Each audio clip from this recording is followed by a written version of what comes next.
어떤 분들은 필러, 어떤 분들은 지방이식. 대부분 얼굴 전체에 단점들이 있어서 전체적인 교정을 권해드리고 사진 보여내 주시고서 답 달라고 그러면 참 힘듭니다. 안녕하세요. 에퍼의 성형외과 원장 박재환입니다. 오늘의 주제는 많은 분들이 물어보시는 지방이식과 필러, 어떤 시술이 더 나에게 맞을까? 그것에 대한 정확한 정답을 알려드리겠습니다. 얼굴이 퀭하게 꺼진 경우, 팔자주름이 깊어서, 이마에 골이 져서 많은 분들이 상담하러 오십니다. 뭘로 채우고 싶은데 어느 게 더 좋을까요? 어떤 분들은 필러, 어떤 분들은 지방이식, 미리 정하고 오시기도 하고요. 와서 물어는 보시는데 마음의 결정을 못 내리십니다. 저도 그날 환자 얼굴 따라서 어떤 때 상담할 때는 필러 권해드렸다, 어떤 때 상담할 때는 지방이식을 권해드렸다 하기도 합니다. 이유가 있겠죠. 하나씩 장단점을 알아보겠습니다. 먼저 가장 많이 선택되는 지방이식. 재료 자체가 내 몸의 지방입니다. 다른 사람의 지방은 절대 못 쓰고요. 내 몸에서 지방이 충분하게 잘 있는 자리, 주로 아랫배나 허벅지에서 곱게 지방을 채취를 해서 얼굴에 필요한 부분, 팔자, 앞볼, 관자, 이마 꺼짐 등에 채우게 됩니다.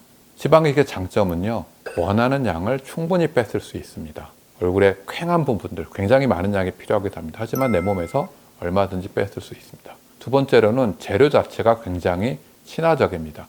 내 몸에 있는 지방을 다른 위치로 이식하는 거라 이물 반응이든 나중에 만져지는 부작용이든 외부 재료에 비해서 훨씬 안전하죠. 세 번째로 시간이 지나도 이것이 계속 유지가 됩니다. 지방이식을 그러면 또 해야 돼요? 또 해야 돼요? 아니죠. 물론 초기 생착 때문에 2차에 걸쳐 나눠 하기도 하지만 한 번만 생착이 잘 되면 이것은 거의 반영구적으로 그 자리로 이식이 끝납니다. 이런 장점 때문에 얼굴에 꺼진 부분의 보충은 지방이식이 좋습니다. 그러면 필러는요? 필러의 장점도 있습니다. 수술식으로 지방을 빼고 정제하고 넣고 붓고 이런 문제들이 없습니다. 시술도 5분 내로 간단하고요. 맞자마자 바로 모양이 나옵니다. 모양이 조금 모자라면 보충도 가능합니다.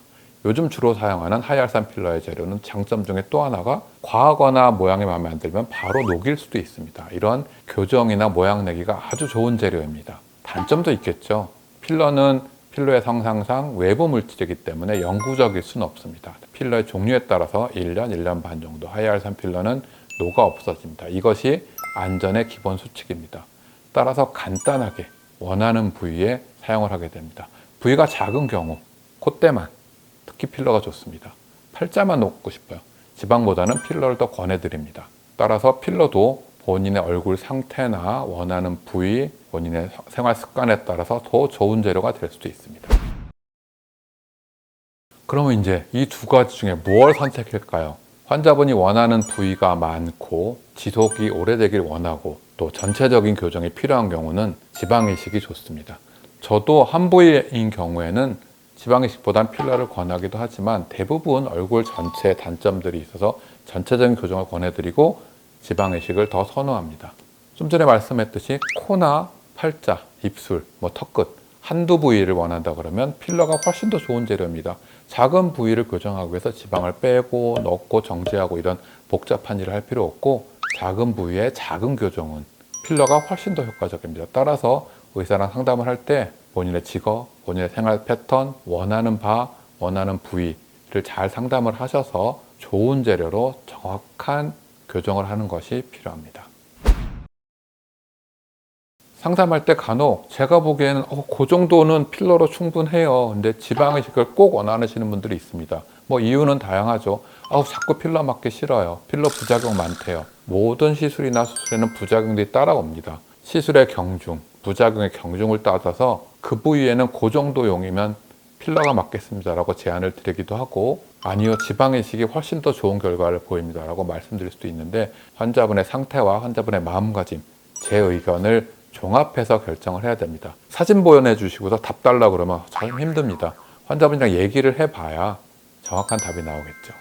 오늘은 자주 물어보시는 지방이식과 필러의 장단점에 대해 설명드렸습니다. 끝까지 다 들어보셨는데도 아직도 뭐가 답일지 모르시겠죠. 저도 20년째 하고 있지만 정답은 없습니다. 시술 부위, 본인이 원하는 바, 생활 습관, 또 너무 말라서 안 되는 경우 등등 여러 가지 조건들을 종합해서 필러인지 지방 이식인지를 정하시면 되겠습니다. 지금까지 FI 성형외과 박지환이었습니다. 더 궁금하신 부분들은 밑으로 댓글 남겨주시면 답을 제가 직접 드릴 거고요. 구독과 좋아요 부탁드리겠습니다. 감사합니다.